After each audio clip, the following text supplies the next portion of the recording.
Buenos días a todos y ahora vamos a ver una presentación sumaria del registro de la propiedad. De nuevo, esta es la última clase que impartí al grupo 311 en diciembre de 2023. Hasta ahora. Finalidad del registro. Esto ya lo sabemos. La finalidad del registro es fomentar la publicidad registral respecto de aquellos derechos reales que no pueden obtener ese beneficio de la publicidad por el uso posesorio, ¿vale? En la prenda decíamos que en la prenda ordinaria al Código Civil, y esto sí lo puedo preguntar en el examen porque lo he dicho varias veces, la prenda ordinaria exige desplazamiento posesorio. Si yo te doy en garantía un anillo, te tengo que dar el anillo, ¿vale? Y tú conservas el anillo y tienes derecho de retención del mismo hasta que yo te haya pagado la deuda. Eso permite a los demás que vean que yo, Alicia, deudora, que he dado eso en garantía, no tengo facultades dispositivas del anillo, porque no lo tengo. Y sospechamos que la persona a la que se lo he dado, a Sara Pavón, en garantía, que es mi acreedora, sospechamos que algún derecho real tiene Sara Pavón sobre mi anillo. De propiedad, de usufructo, lo que sea, pero algún derecho tiene porque tiene la posesión, ¿vale? Esa publicidad no la podemos hacer con los bienes inmuebles. Entonces, para poder favorecer ese principio de la publicidad registral y favorecer así el tráfico jurídico y dar seguridad a los adquirentes de bienes y derechos reales sobre bienes inmuebles, también sería sobre bienes muebles que estén sujetos a inscripción en el registro de bienes muebles como la prenda mobiliaria o prenda sin desplazamiento, solo que sepáis que existe, tenéis los materiales subidos a Moodle, que eso no entra en el examen. Pues bien, para dar publicidad y favorecer el tráfico jurídico respecto de esos derechos reales que no pueden ser publicitados o no pueden beneficiarse de la publicidad de facto real en el mundo de los hombres, en el mundo empírico, por el uso de la cosa, creamos el registro. El registro de la propiedad, solamente en el registro de la propiedad solamente se inscriben derechos reales u otros contratos o derechos subjetivos que recaigan sobre bienes inmuebles. Sobre bienes muebles tenemos el registro de bienes muebles. Sobre cosas que le sucedan a las personas, que contraigo matrimonio, filiación de mi hijo, etcétera, está el registro civil. Esto es un registro de bienes inmuebles. Como habéis visto antes, es de hoja de folio real. Cada finca abre un folio y la finca lleva su número. La finca 12.500 del registro de la propiedad número 1 de Fuenlabrada, ¿vale? ¿Qué es finca? Finca no es solamente lo que nosotros entendemos por finca ordinariamente, sino que también abre folio registral el edificio que está dividido en comunidad de propietarios, por ejemplo. Ese tiene su propio folio, pese a que luego cada una de las fincas individuales, el primero A, el primero C, tiene también su propio folio. También abre folio las fincas discontinuas, que son fincas rústicas, de aprovechamientos, etcétera. Entonces, eso lo tenéis en los artículos 44, 68, etcétera, del reglamento hipotecario y no me puedo detener en ello. No os voy a preguntar en el examen, naturalmente, qué es finca registral, pero que sepáis que lo que sí que tenéis que saber es que el registro es de hoja real, es decir, cada cosa, cada inmueble abre un folio. Es el DNI, es el registro, el diario del bien inmueble. Todo lo que le va pasando se va apuntando ahí por orden. Y lo habéis visto también en esta hoja que hemos visto del registro de la propiedad de la finca ejecutada. Inscripción 1, inscripción 2, inscripción 3, todo tiene que llevar su tracto sucesivo. Vale. La finalidad es, pues eso, dar publicidad y favorecer el tráfico jurídico. Y favorecer, o sea, esa seguridad en el tráfico jurídico se consigue protegiendo a los terceros que confían en los datos del registro. Y así rechazando la protección de aquellos que no, lo que yo llamo, juegan al juego del registro, de aquellos que no inscriben sus derechos en el registro de la propiedad. ¿Qué cosas son inscribibles en el registro de la propiedad? Derechos reales sobre bienes inmuebles. Recordad que es de bienes inmuebles, no es de bienes muebles. Propiedad, usufructo, hipoteca, servidumbres, etcétera. Típicos o atípicos. Derechos personales o subjetivos o derechos de crédito. Vimos en las primeras diapositivas, en los primeros temas, la diferencia entre un derecho real y un derecho de crédito. Pues derechos reales sobre los que yo pretenda que tengan efectos erga omnes y que recaigan sobre bienes inmuebles. El contrato de arrendamiento, decíamos que el contrato de arrendamiento era una cosa muy parecida al usufructo, pero si bien el usufructo tiene eficacia real, es un derecho real, el derecho de arrendamiento no. El derecho de arrendamiento es un derecho subjetivo, es un derecho de crédito. Crea obligaciones entre las partes, la del arrendador de soportar el uso de la cosa por parte del arrendatario. Pues bien, puede ser que yo quiera que el adquirente de un bien inmueble que está en el registro de la propiedad soporte el arrendamiento creado a mi favor. Por ejemplo, yo soy arrendataria de esta casa, si mi arrendador vende la casa, quiero que el adquirente de la vivienda no me pueda echar y que tenga que soportar, es decir, efectos erga omnes, que tenga que soportar mi contrato de alquiler en los términos en los que estaba pactado. Este contrato, que puede tener eficacia real y que puede tener sentido que tenga efectos erga omnes, es permitida su inscripción por el artículo 2.5 de la ley hipotecaria. Y aquí viene lo bonito, el artículo 14 de la Ley de Arrendamientos Urbanos históricamente siempre ha exigido que se produjera esta inscripción del arrendamiento para poder ser oponible a los terceros adquirentes del bien inmueble arrendado. Sin embargo, desde la reforma del año 2019, el contrato de arrendamiento es oponible a cualquier adquirente incluso cuando no esté inscrito en el registro de la propiedad, ¿vale? Es oponible, podéis leer vosotros el artículo 14 y lo veis claro. Durante los 5 años que es obligatorio el contrato de alquiler, si el arrendador, vendedor, era persona física, o durante los 7 primeros años, si el arrendador, vendedor, era persona jurídica.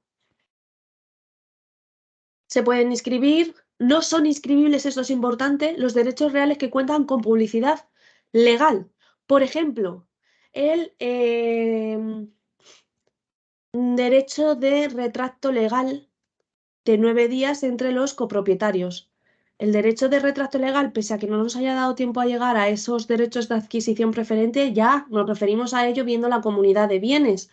El copropietario, el comunero, tiene derecho a comprar con carácter previo a cualquier otro tercero la cuota del comunero saliente, que vende su cuota, con carácter preferente. Es decir, que si finalmente se ha vendido a otra persona, puede retractar esa venta, echar para atrás esa venta en el plazo de 9 días. Creo que es el artículo 1522 y no es el 1522, es el 1523, pero por ahí está el retracto legal, lo podéis confirmar. Eso no hace falta inscribirlo. Legalmente tengo derecho a eso. Y lo mismo sucede con las hipotecas legales tácitas. Esas no tienen que estar inscritas porque son legales, resultan de aplicación erga omnes por imperativo legal. Lo del retracto legal significa que si Nerea y yo somos copropietarias de una casa al 50% y yo quiero vender mi cuota, quiero dejar de estar en comunidad con Nerea y se la vendo a Isabel Arroyo, Nerea tiene un plazo de 9 días desde que se inscribió en el registro de la propiedad o desde que tuvo noticia de la venta para decirle a Isabel, Isabel, ¿cuánto pagaste por la cuota de mi comunera, de Alicia? 100.000 euros, pues toma, aquí los tienes y te desplazo. Es un derecho a adquisición preferente. Pues eso no tiene que estar inscrito en el registro de la propiedad, porque por el mero hecho de saber, Isabel, que estaba comprando solamente una cuota del copropietario, tiene que saber, porque es legal, que ese copropietario, el otro comunero, tiene un derecho de retracto legal. Vale. Otros contratos.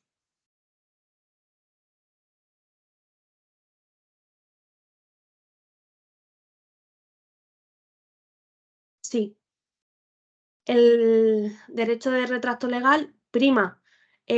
¿Por qué? Por lo que decimos, es legal. Entonces, el tercer hipotecario lo vamos a ver ahora más adelante a qué nos estamos refiriendo, ¿vale? Ahora estamos solamente como en la fase de qué se puede inscribir y qué no en el registro de la propiedad. Títulos inscribibles. También se pueden inscribir, como veis ahí, actos y contratos que tengan eficacia real, como condiciones resolutorias, el contrato de compraventa, etcétera, porque eso comporta la transmisión de los derechos de propiedad. Ahora bien, para que sea inscribible tiene que darse la circunstancia de que esté en un documento público. Documentos públicos son escrituras o actas notariales, es decir, lo que ha emitido el notario, lo que ha emitido un juez, una sentencia, o los emitidos por autoridad administrativa. Por ejemplo, una concesión administrativa.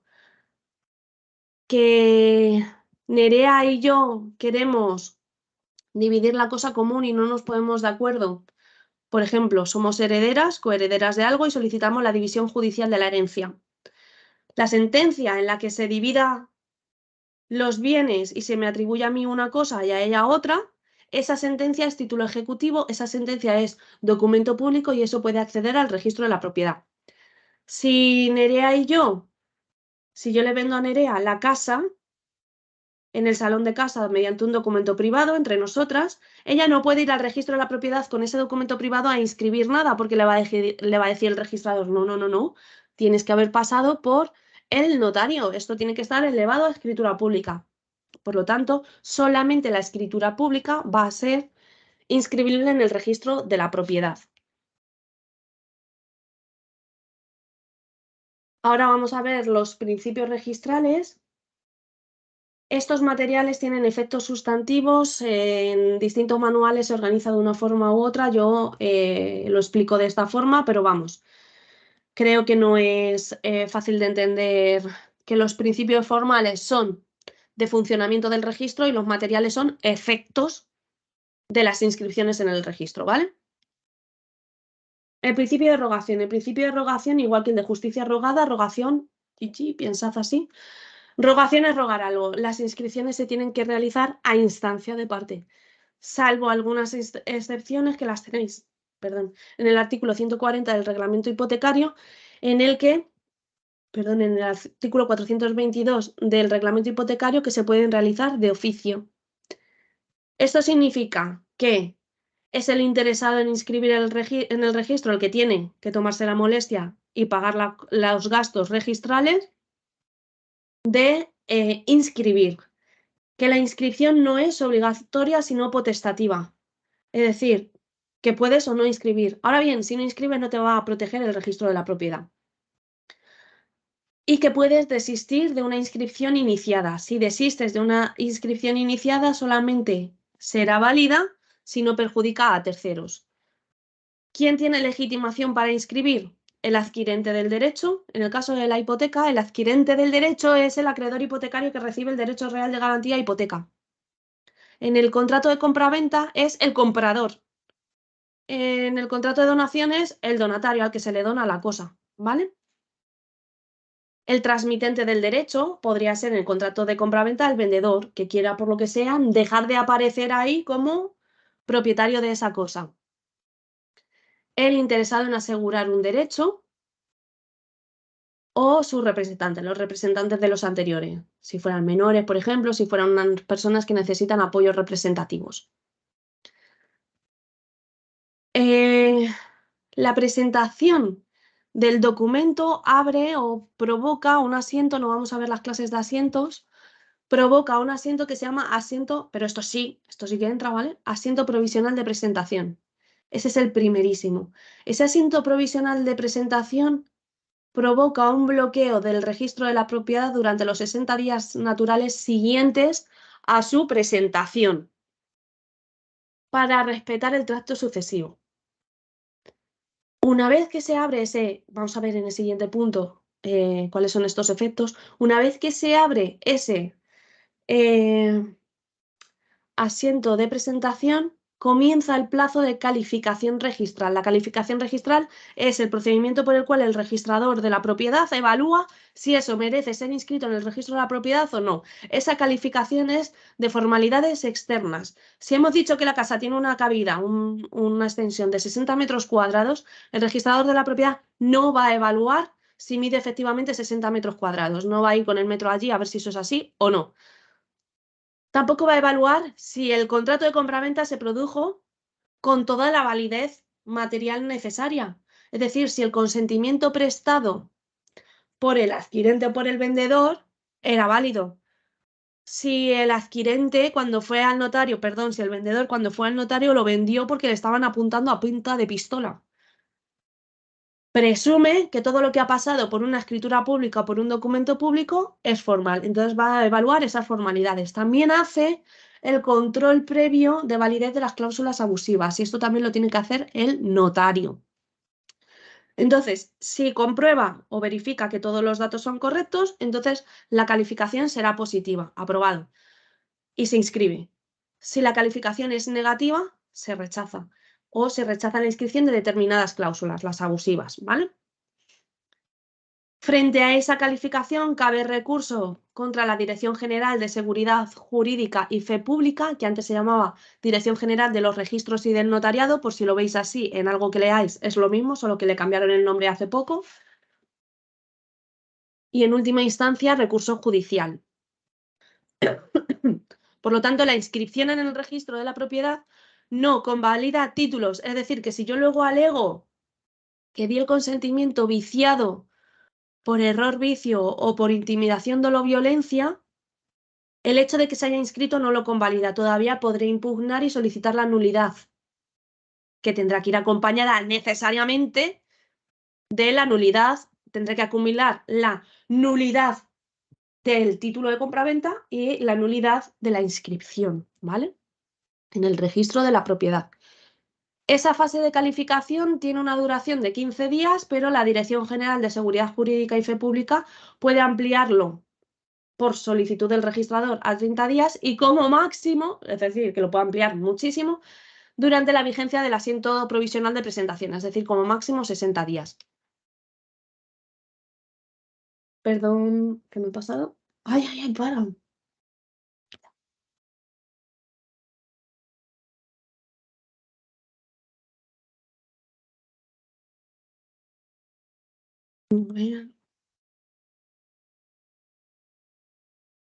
Vale, respecto al principio de tracto sucesivo, madre mía, que no consigo llevarme el ratón a mi diapositivo, aquí, que yo lo estoy viendo en otra pantalla.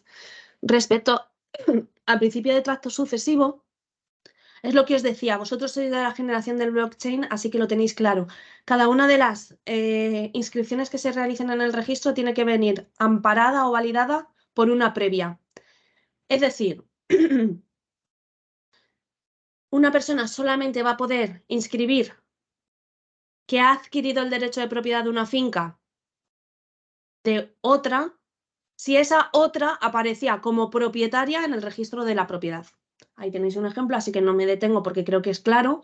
Si yo soy propietaria de un inmueble y días después, segunda inscripción, genero un derecho de usufructo a favor de Fernando y meses después, tercera inscripción, solicito que se inscriba un derecho real de garantía sobre todo el derecho de dominio sobre ese bien inmueble, es decir, grabando no solamente la nuda propiedad, sino también el usufructo a favor de BBVA. ¿Qué me va a decir el registrador de la propiedad? Calificación negativa. Alicia, no puedes inscribir un derecho real de garantía que grabe también el derecho de uso y disfrute, porque ese, según la inscripción segunda, es de Fernando. Por lo tanto, no tienes facultades dispositivas. Eso rompe el tracto sucesivo, por lo tanto, no tiene acceso al registro de la propiedad, algo que rompa ese tracto o esa vinculación uno por uno de los asientos que se vayan inscribiendo en el registro de la propiedad. Publicidad formal, no me detengo en esto. Nosotros le damos validez y todas las presunciones de exactitud que vamos a ver en el artículo 38 de la ley hipotecaria 35 y todo al registro de la propiedad porque sus datos son accesibles fácilmente. Si no fueran accesibles fácilmente no podríamos decir, oiga, usted sabía que había una hipoteca sobre ese bien inmueble, oiga, usted sabía que no estaba adquiriendo del propietario registral. Eso solamente lo podemos sostener y solamente podemos proteger a todo aquel que juegue al juego del registro si es fácilmente accesible. Sí, hay una publicidad formal y es fácilmente accesible porque cualquier persona puede ir al registro de la propiedad que le interese y solicitar que le muestren los libros del registro para ver qué hay allí inscrito en la finca registral que le interese. Segundo, podemos solicitar notas simples, se solicitan en registradores.org, también en el registro, pero no os metáis en páginas raras que os cobran el triple de dinero por hacer algo que podéis hacer vosotros. Registradores.org, por 9 euros podéis solicitar la nota simple. La nota simple lo único es que no tiene carácter de certificación, pero si los datos son erróneos hay responsabilidad del registrador de la propiedad. Y certificación registral, que es así que sí que tiene valor de certificación, es más cara, por tanto, y también tiene mayores efectos judiciales.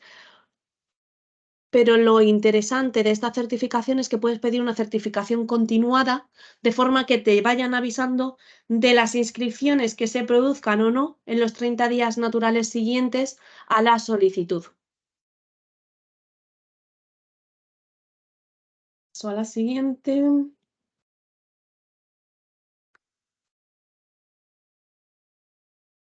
Principio de prioridad registral, ya lo sabemos, priori intempore poter iure, el primero en el tiempo, el mejor en derecho. Esto significa que el registro, la inscripción que se haya producido con anterioridad es preferente respecto de las posteriores. Cuando las inscripciones,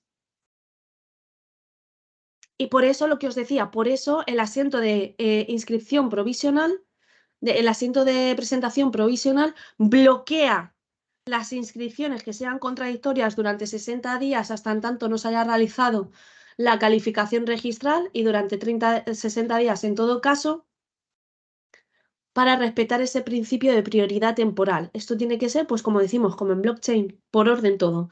Entonces, respecto de los derechos reales que se quieran inscribir y que sean incompatibles entre sí, significa que solamente se va a preferir y va a resultar inscrito el primero que acceda al registro. Doble venta. Vendemos la casa a Fernando y a Lorena. Fernando inscribe su adquisición el día 1 de enero de 2023. Cuando Lorena quiera ir a inscribir la suya el 1 de mayo de 2024, no le va a dejar el registrador porque es incompatible con un asiento previo, salvo, por supuesto, que la venta provenga de Fernando. Ahora bien, si los bienes son compatibles entre sí, los bienes no, los derechos reales son compatibles entre sí, como sucede en la hipoteca, lo que hace es postergar el rango. Se puede ir acumulando una otra, pero vas perdiendo rango. Y el hecho de que vayas perdiendo rango hace que te vamos prefiriendo menos en derecho, que el derecho te va protegiendo menos. Por eso una de segunda rango, cuando la de primer rango ejecuta, ve canceladas las cargas y gravámenes, pierde su derecho real de garantía. ¿Sabías que había una hipoteca de primer rango? Es decir, ¿sabías que tu derecho era de menor valor? En la doble venta, recordad el artículo 1473, que ya lo vimos, cuando es de bienes muebles, gana la propiedad el primero en tomar la posesión, pero respecto de bienes inmuebles, la gana el primero en inscribir su derecho.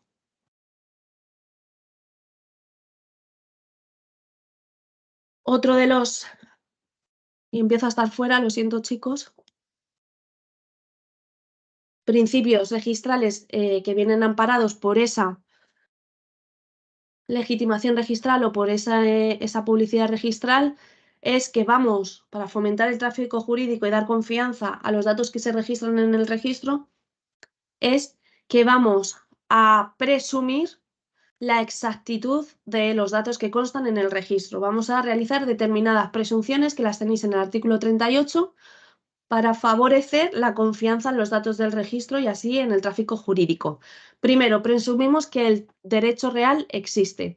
Presumimos que el derecho real existe a favor de la persona que aparece como titular en el registro de la propiedad, lo que le legitima actuar como titular de ese derecho en el tráfico. Es decir, que si yo aparezco como titular registral, eso me legitima para vender a Isabel, pese a que en el tiempo intermedio yo haya vendido a Fernando, doble venta.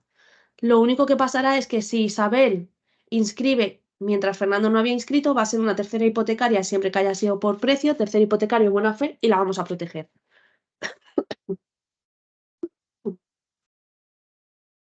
Presunción posesoria. Presunción, esto es lo que llamamos la usucapio secundum tabulas o según las tablas, según el registro. Presunción de que el que está inscrito en el registro de la propiedad está poseyendo con todos los requisitos necesarios para usucapir de buena fe, de forma pública, pacífica, hace usucapionen, etcétera, y que lo hace de forma ininterrumpida. ¿Cuándo tiene sentido esto? Cuando el título del que me vendió y que estaba en el registro decae.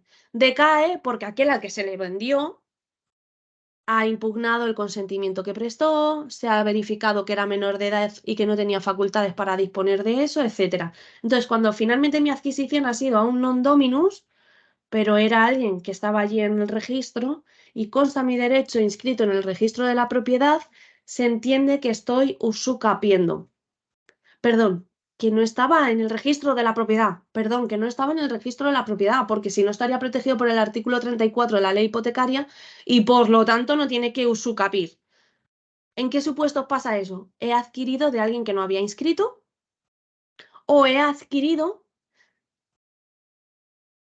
respecto o he realizado yo la primera inscripción del bien en el registro de la propiedad. Las primeras inscripciones se llaman inmatriculaciones, los procesos inmatriculatorios es algo que tampoco nos va a dar tiempo a ver. Entonces, si yo soy la primera en meter esa finca en el registro de la propiedad, es una finca que estaba en Sepúlveda, que nunca nadie había llevado a inscribir al registro de la propiedad, se la compro a alguien que no tenía inscrito su derecho, porque la finca no estaba ni siquiera allí. Finalmente, a ese al que se lo compro decae su título, de forma que la inscripción que yo hice primigenia en el registro de la propiedad pierde frente a otro que inmatricula también y que el registrador de la propiedad califica como preferente o como con mejor derecho que el mío. En ese caso, si yo he estado 10 años como titular registral, se entiende que he usucapido, sin que tenga que probar, por tanto, el uso público, pacífico, buena fe, etc. Todo eso se presume. Presunción de exactitud, que los datos del registro son exactos, que si digo que tiene 60 metros cuadrados la casa, que los tiene, que si digo que no hay ningún derecho real sobre ello, pues también derecho real en cosa ajena sobre ello, también lo hay. Dime, Fernando. Lo que has dicho de la inmatriculación de la finca es en caso de que aparezca, has dicho que es en caso de que aparezca otro que también haya comprado y quiera, o sea, que has dicho que tengo que usucapir, pero en caso de que haya dos compradores, ¿no? O sea, si yo inmatriculo, yo soy protegido por el artículo 32, ¿no? Sí, exacto. Que haya doble inmatriculación, es decir, dos personas han tratado de inscribir el bien y finalmente la calificación registral vence el otro. Vale, perfecto. Muchas gracias. Vale. Respecto al principio de exactitud, sabed que también comporta dos acciones a favor del inscrito registral, que es la tercería registral. Vimos lo que era la tercería de dominio, pues es lo mismo, pero una que puede ser ejercitada solamente por el titular registral. Y le basta comprobar que es el titular registral. Y la acción real registral, que es como un interdicto de recobrar la posesión, pero únicamente habilitado para el titular registral del dominio. Es decir, podíamos ver que el interdicto de recobrar la posesión lo podía ejercitar el arrendatario, lo podía ejercitar un propietario que no hubiera inscrito su derecho, pero este es solamente para el registral, para que esté inscrito. En esta siguiente diapositiva solamente quiero que sepáis que existen, ¿vale? En esta siguiente diapositiva se explica la acción real y esto es lo que os decía en el mensaje de Moodle, que no va a entrar porque no puedo entrar en profundidad en todas estas cosas. El siguiente principio es el de fe pública registral, el artículo 34 de la ley hipotecaria. El artículo 34 de la ley hipotecaria protege al tercer hipotecante de buena fe que adquiere por título oneroso del titular registral, es decir, que actúa confiando en los datos del registro y que a su vez inscribe en el registro, es decir, que fomenta la finalidad del tráfico jurídico, que es la finalidad del registro de la propiedad, que es la seguridad del tráfico jurídico, es decir, que juega al juego del registro. Por lo tanto, le vamos a proteger. Así que requisitos. Adquiere del titular registral. Segundo, la adquisición es onerosa, no queda protegido por este artículo el que ha recibido a título de donación. Que su título sea válido, pues, aunque la inscripción no, porque la inscripción no convalida títulos, es decir, que si lo hizo con intimidación frente al vendedor titular registral, pues podrá impugnar esa venta. 4. La inscripción de su propio derecho en el registro de la propiedad. 5. Es de buena fe, se presume la buena fe, pero cabe prueba en contrario. Y los supuestos de hecho pueden ser angulares o lineales. Angular es el de la doble venta, que lo hemos visto ya muchas veces, y lineal sería que yo vendo a Fernando por título nulo, Fernando inscribe en el registro de la propiedad, Fernando vende a Lorena, Lorena por título oneroso, o sea, paga precio, Lorena inscribe en el registro de la propiedad y yo luego digo que en realidad la venta que yo hice a Fernando es nula porque me estaba apuntando con una pistola cuando yo di mi consentimiento. Por lo tanto, el título de Fernando cae. De suerte que Lorena en realidad no está adquiriendo del dominus, que era yo, ¿vale? Del propietario. Por lo tanto, en ese caso, protegemos también a Lorena como tercera hipotecaria de buena fe. Y tras la primera inmatriculación se suspenden durante 2 años. Primera inmatriculación es redundante. La inmatriculación es la primera inscripción de una finca en el registro de la propiedad. Se suspende la fe pública registral durante 2 años. Es decir, que si yo inscribo la finca de Boceguillas en el registro de la propiedad por primera vez y Lorena me la adquiere al año siguiente, después mi título cae, Lorena no está protegida por el artículo 34 de la ley hipotecaria. Tienen que haber pasado 2 años. Y antes también había esa suspensión de 2 años para adquisiciones hereditarias que no fueran de herederos forzosos, pero esto lo ha eliminado la ley 8/2021. Usucapio contra tábulas. Ay, ay, ay, que se me va.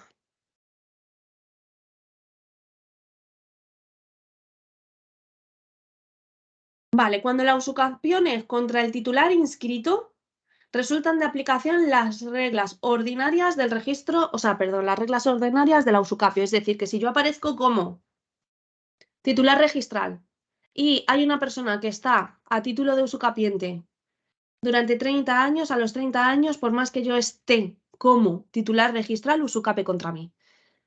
Ahora bien, yo he dicho 30 años presumiendo que hay mala fe porque digo, si está en el registro de la propiedad que yo soy el propietario, será prueba suficiente de que hay mala fe. Pero la sentencia de 23 de junio de 23 de junio de 1998 dice que en ocasiones se puede probar la buena fe.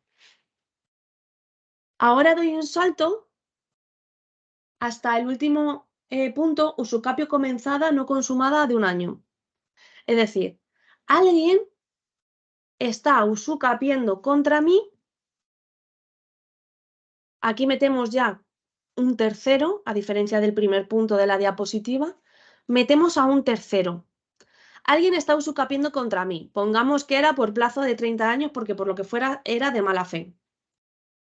En el año 20, yo, que sé que alguien está usucapiendo contra mí o no, pero bueno, yo aparezco como titular registral, vendo a Pablo la casa con alguien que lleva 20 años ganados de usucapio. Le quedan 10. Lo que significa ese párrafo cuarto, perdón, ese... Sí, creo que es el párrafo cuarto del artículo 36, y si no, a ver... No, es la letra B del artículo 36, párrafo 1, vale. Cuando la usucapio no esté a puntito de consumarse, que sería el punto de la usucapio consumada o cuasi consumada, Es decir, a este señor usucapiente le quedan 10 años para acabar de usucapir. Si yo en ese momento vendo a Pablo la casa, eso no significa que se le recargue al usucapiente el plazo para usucapir y que empiece a contar su plazo desde el año 1 y que frente a Pablo tenga que estar 30 años poseyendo la cosa para usucapir, ¿vale? Lo que significa es perjudica a tercero si no la interrumpe en un año o en el plazo que faltase para consumar la usucapión, significa que si en 10 años Pablo, que ha sido el adquirente del titular registral, no interrumpe esa usucapio, le usucape, ¿vale? Vence el usucapiente. Segundo supuesto, la usucapio casi consumada o cuasi consumada. Alguien ya ha usucapido frente a mí. Ya han pasado 30 años. Yo sigo apareciendo como titular registral. Él no ha hecho una declarativa, no ha metido una acción declarativa del dominio y no ha inscrito su derecho, el usucapiente, en el registro de la propiedad. Yo sigo apareciendo como titular del registro, como titular en el registro. Por lo tanto, yo puedo vender a Joao Paulo el bien inmueble. Él confía en los datos del registro, él no sabe que alguien ya ha usucapido contra mí porque lleva 35 años en el uso de la cosa. ¿Qué sucede en esos casos? En el caso en el que ya está consumada o en el caso en el que falta uno. Alguien lleva usucapiendo 29 años y en ese 29 años se lo vendo a Joao. Pues en esos dos casos, si Joao no interrumpe la usucapio en el plazo de un año desde que adquirió el bien inmueble de mí, le vence la usucapión el usucapiente, ¿vale? O sea, por eso son supuestos de usucapio contra tábulas, contra los datos del registro. De esto, a cuenta de una pregunta que me hizo un compañero, creo que de otro grupo, tenéis un vídeo en el que lo explico como en 10 minutos por si os quedan dudas para que podáis reflexionar sobre ello o darle más vueltas, aunque este vídeo lo voy a volver a subir. Inoponibilidad de lo no inscrito, artículo 32, lo que decía Fernando. Y con esto acabamos. Incluso el que no esté amparado por el artículo 34 puede estar amparado todavía por el artículo 32. Porque no solamente nos dedicamos a proteger a la gente que juega al registro de la propiedad y que inscribe sus derechos en el registro de la propiedad, sino que sancionamos al que no inscribe. Igual esto yo lo estoy diciendo de forma muy bruta, pero es para que lo entendáis, ¿vale? El artículo 32 de la ley hipotecaria dice que los títulos de dominio o otros sobre derechos reales que recaigan sobre bienes inmuebles que no estén debidamente inscritos, y la inscripción es voluntaria, es decir, has decidido no jugar al juego del registro, que no estén debidamente inscritos o anotados en el registro, no perjudican a tercero, es decir, no son oponibles frente al tercero. Incluso cuando, como digo ahí, a diferencia de lo que sucede con el artículo 34 de la ley hipotecaria, el tercero no haya confiado en los datos del registro, porque no adquirió, por ejemplo, del titular registral. Tú has comprado de Fernando, Lorena, pero Fernando no inscribió en el registro de la propiedad. Fernando después no te va a poder oponer nada porque no inscribió en el registro de la propiedad. Ahora bien, también entrarían aquí las transmisiones gratuitas. Por ejemplo, en el artículo 34 decíamos que los donatarios no están protegidos por el artículo 34, pues sí lo estarían si adquieren por donación del titular registral a título gratuito, porque el intermedio no le puede oponer su título porque no lo tenía inscrito. Muchas gracias por la atención, espero que os haya resultado de interés.